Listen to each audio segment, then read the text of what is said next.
Hey, this your boy DJ Dre, and I'm Sippin with Steph. Make sure y'all follow me on all social medias, DJ Dre 1990. Go boom boom clap, boom boom clap, boom boom clap, boom boom clap, boom boom clap, boom boom clap.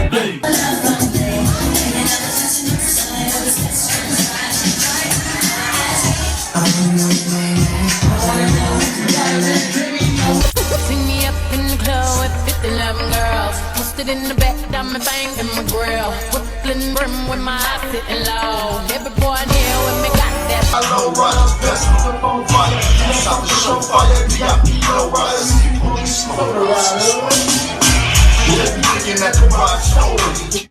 Hey, what's up, y'all? We sipping with Steph, and tonight we are sipping with DJ Dre, better known as DJ Dre 1990, but I know him as just Dre. What's up? What's up?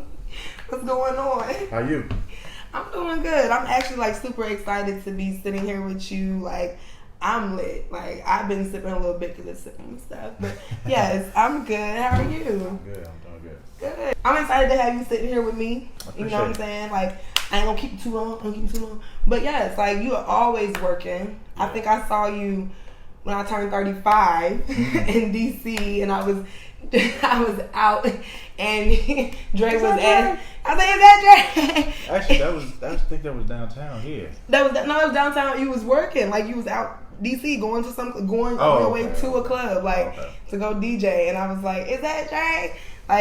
And every time I see you, always working. So yes, how you been doing? And yeah, are you from Baltimore originally? Yes, born and raised. What part? Over west. Oh, West Side Certified. Emerson Avenue. Okay. EA. Okay. I don't want no problems. I don't know nothing about that. I came up here and y'all had so many rivals. Yeah, East versus West. East versus West. West side the best side. Okay. Mm-hmm. When I met you, you told me you came from a family of this is a family thing. So it's kind of started as that. So how did that really influence what you do now? Is it still a family thing? Yeah, my father was a DJ before I was born. When he was overseas, he was in the Army, and he went overseas and DJ'd in London. He told me all his stories that when he started, he was 15 back in the 80s and all that stuff, how it progressed to teaching me. And matter of fact, he didn't even really teach me. I just kind of got into it by just watching him. What age was that? I was at least 5 or 6, just watching though. I didn't take it seriously till. But you was absorbing it though. Yeah, I was just watching because it came to me naturally. That's how it came to me naturally, just watching. And I was just like I said, I was just watching. He didn't even have to teach me nothing. I already knew what was in. And then by the time I graduated high school, I was like, okay, let me figure this out and see if I can really do it. And came to me just like that. By the time I got to college, I was boom, boom, boom, boom, boom. What were some of your first influential, artists or DJs?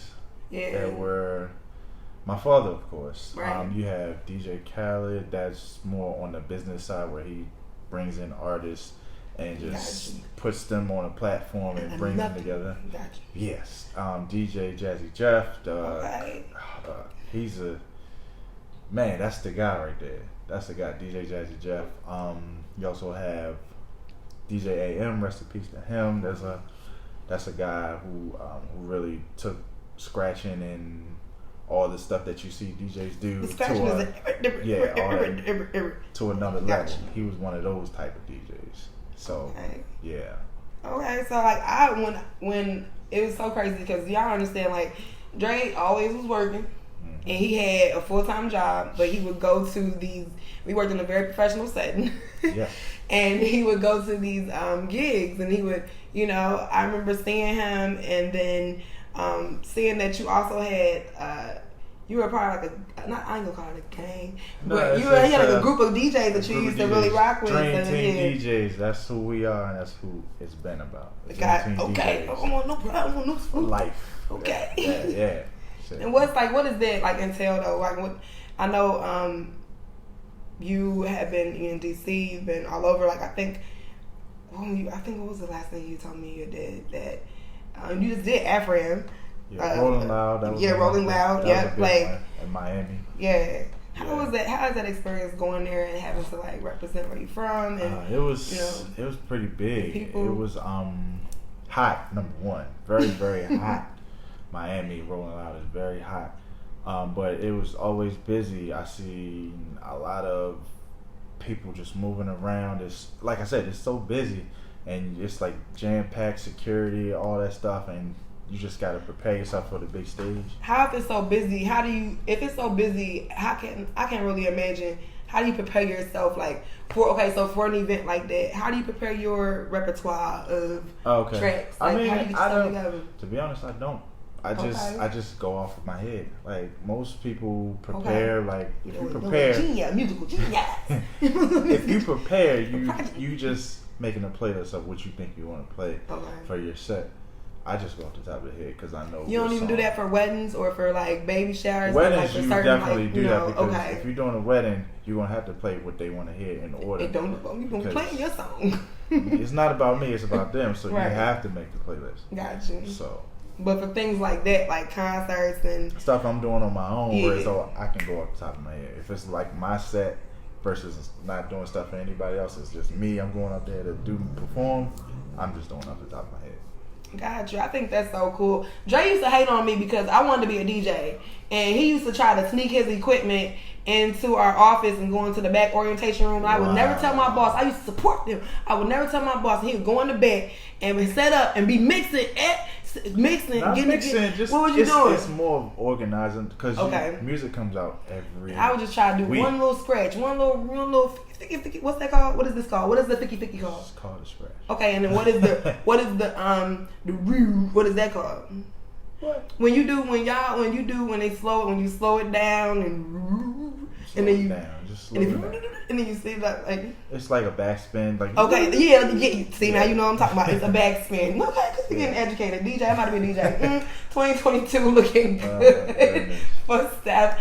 Okay. Basically, what I was doing, like when you would catch me, it's just basically organizing my music because music comes out every week. You know that music comes out every week, and we have to download and keep up. How does that feel having to keep up with the nothing. music? I mean, at first it's like it's more of you. Maybe I'm getting old. I gotta keep up.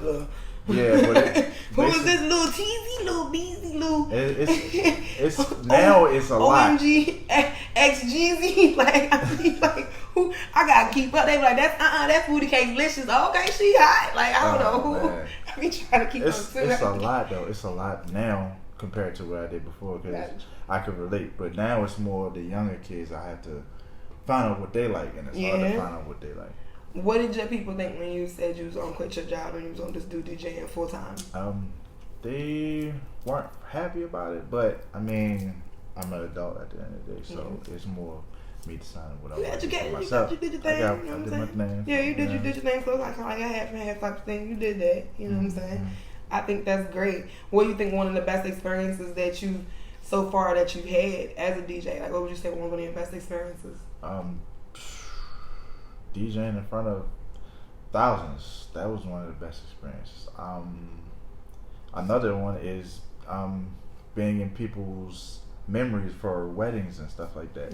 Yeah, that's another one right there. Just because the DJ definitely makes if that wedding is dry, you be like, who the hell is the DJ? What is he doing? What is going on? But he done played the same song 3 times. Like that's one of the easiest gigs as a DJ though, because you just basically you're doing the wedding and then you got probably like 2 hours left and you can just turn up. What's the craziest song you heard played at a wedding that you probably thought? I don't know. It's all on the basic. It wasn't really too crazy. That was not too crazy. It was. I mean, of course, we all black folks and we ratchet, so we get to the elegance. We get to the elegance with the wedding and everything ceremony. But once it's time to party, everybody just they throwing everything up. I got you. So, but yeah, that's just the wedding side. Okay. Well, have you done strip clubs? Yes.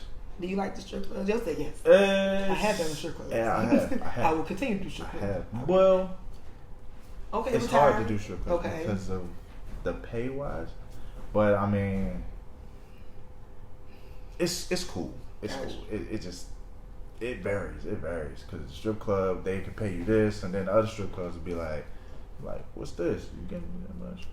But so how much? I mean, but don't you get dollars off the floor? I mean, can't you just slide you a couple dollars off the floor too? You know what I'm saying? Like, ain't they up there I tried trying to, but you know the strippers like, give me my money. Do you get free drinks at least?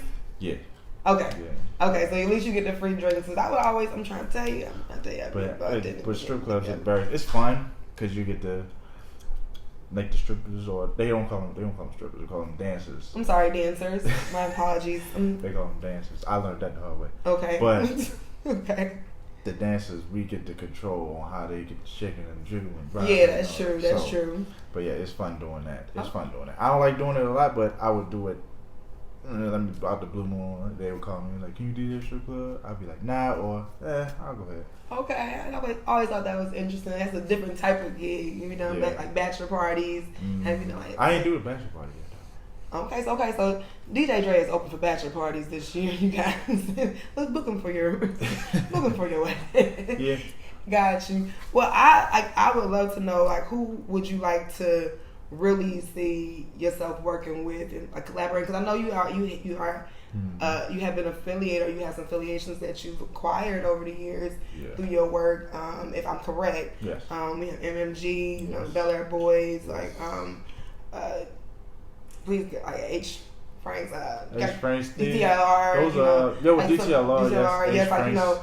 It's more of like the H Franks will be more of the promoter type of event planner. That's what he does. Yeah. Where as far as though my collaborations with MMG, which is a music group label, DTLR, fashion, your lifestyle. Yeah. Yeah, those are like big corporate businesses versus like event planner type of stuff where they have their own business. Just working with them versus working with big companies, you know. How did that feel? Like, 'cause I think that's probably one of the things that, for me, you know, at the time, you know, I was trying to be but I was being an entrepreneur, testing my skills, doing like media kits and things like that. I thought it was very impressive that you were able to acquire that. Did you have like a manager, or were you doing it on your own? I was on my own. Gotcha. All on my own. I do want to get a manager, but I just want to be able to grow a little bit more first, so it'd be like, okay, I really need a manager. I don't really need one, but when I need it, I will definitely get down to that part. Okay, got you. Because look, I truly, you have a portfolio. You've been working. You consistently have been working. Would you like to like? I know you said DJ Khaled is one of your like influences. Would you like to produce something like some things? Yeah. When I first met Drake, I thought his tag was the youngest in the game. The youngest DJ in the game. And it was the youngest DJ in the game. I thought it was saying the youngest. I was like, okay, but like, do you want to like continue to do that, like the youngest DJ in the game, or continue or like do something like that with somebody? Yeah. I haven't really gotten into the production part. I have, but it's been a while. It was just for play. That was like high school, like when we would just play around trying to make beats. So gotcha. I have looked into getting back into that because my cousin actually does beats. He has a studio and everything in his crib. The family. Yeah, so I do in the near future possibly want to go back to the drawing board of making the beats again and still DJing, because that's what a lot of DJs are doing. It's a lot of DJs who make beats, and that's how they also build their reputation up. So same way with DJ Khaled has done that. He has family members who makes his music for him, and he just calls the artist to get on that beat, and boom, another one. That's hilarious. So I got a little game I've been trying to think of, and I got it in my head, and we gonna test your skills, because when I used to follow Dre's like stories and stuff, he used to put like these samples on there, like sample quizzes, and he would put like, where did this song, you heard this song here, but it really originated like here from this song. And so some of them I thought I got, some of them I did get, but some of them I was like, okay, Dre on his DJ stuff. But I think you do have to know your music. You gotta know your music. You have to know your music, and you do have a deep, kind of like an old soul, I would say, because you know a lot of older music. I feel like and you also gotta have like an ear as well, because when you hear it in the original song, you're gonna be like, oh, that's the song that from back in 2018. Yeah. How they do that from 1970 to 2018? Right. Well, I'm gonna see it. So I'm gonna see what I'm gonna do is I'm gonna see if I hum a song. If I hum a song, I want to see if you can recognize the song. I want to see how good you are, because I am. I'm only gonna do a couple of them because I only have so much humming in me. Okay, you know what I'm saying? You ready? Okay. Now I did this. I tested, you know what I'm saying, production and everything, and I stomped them. So you know, we're gonna do this. Okay. I can't look at you because it's gonna distract me. So I gotta.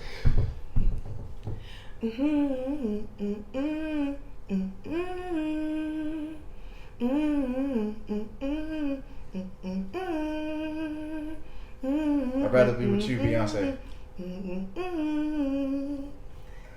Boom, boom. Oh, okay. Hey, okay. He got it. It's got the same melody. Yeah, it do got the same. Dang, okay. There you go. Okay. See, Dre be on this. I'd rather be with you. Yeah. I'd rather be with you. Ooh, yeah. Okay. No, Beyonce, you. And I was thinking, I was doing Dina Howard. Freak Like Me, and you did the bump. Yeah, that's what I was doing. Okay, so I got one more. All right. Like Me, and you know the melody of Beyonce. That's I forgot what it's called. I'd rather be with you. No, that's Nisha. Boosie Collins. That too. So it's 3 melodies that all kind of blurred together. We'll be like, oh, that like little, that's magical. That's magical. That's okay. That's because that is like 3 different. Okay, got you. All right, I got one more. Let me see. I was just doing, okay. As I stomped. Come on now, you got it.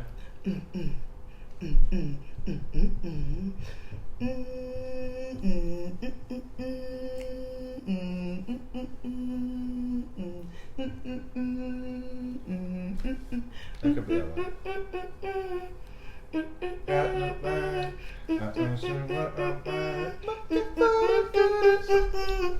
Sierra. Hey, okay. Yeah, for a little bit, I was like, okay, wait a minute. Is my humming on point? I'm trying to get my humming on point. All right, I got one more for you. All right.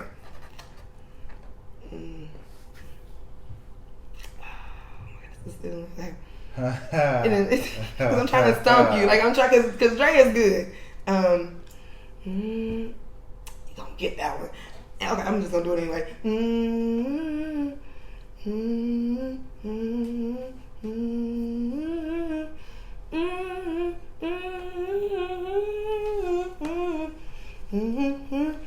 Candy rain.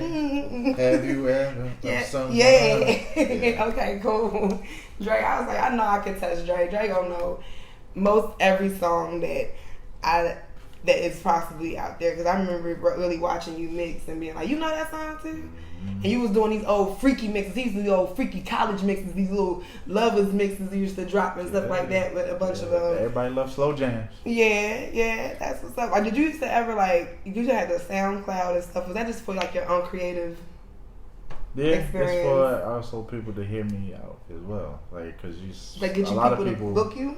I mean, just to notice who I am, because a lot of people was on SoundCloud at one point. Yeah. When SoundCloud first came out, a lot of people was on it, so a lot of DJs was putting mixes on it, and you can actually download the mix. So that was so people could also hear me and be introduced to me from SoundCloud. So. Got you. Well, is there anything else that like you would really want like people to just know about you moving forward, like as far as you're growing, what you have like planned, anything like that? Not too much to say, because if you say something, it'll spoil it for the future. That is true. So, I mean, I'm trying to work as much as I can. I'm just trying to stay on that form of rolling loud when I'm doing different concerts and stuff. So, like, I also one day want to create my own type of little Rolling Loud. Okay, like your own festival. All right, I would support that for sure. The fun fact about Rolling Loud, the creators, two white guys. Gotcha. They're from Maryland. Okay. Yeah, I met their mother at a wedding that I DJ'd. Okay, so you were already making your stamps and your footprints, but that's how you always been like savvy with the business. So it makes sense to always keep the business in order. I think as an artist, you want to always keep the business in order, and so I've always supported that. Yeah. Like, you doing your thing. Thank you so much, Dre, for like coming by and sipping with me. Like he ain't really sip, y'all, but we gonna catch up with him for real. Oh, you gonna block that out? Yeah, we gonna block that out. We gotta block that out. I ain't gonna give nobody no free promotion. But thank you, Dre, for coming. Y'all make sure y'all Y'all make sure y'all book him for whatever y'all have. Large, super large things. Make sure y'all always keep him in the very highest regards. Black-owned business. Okay. Thank you for sitting with Steph. Thank you. All right.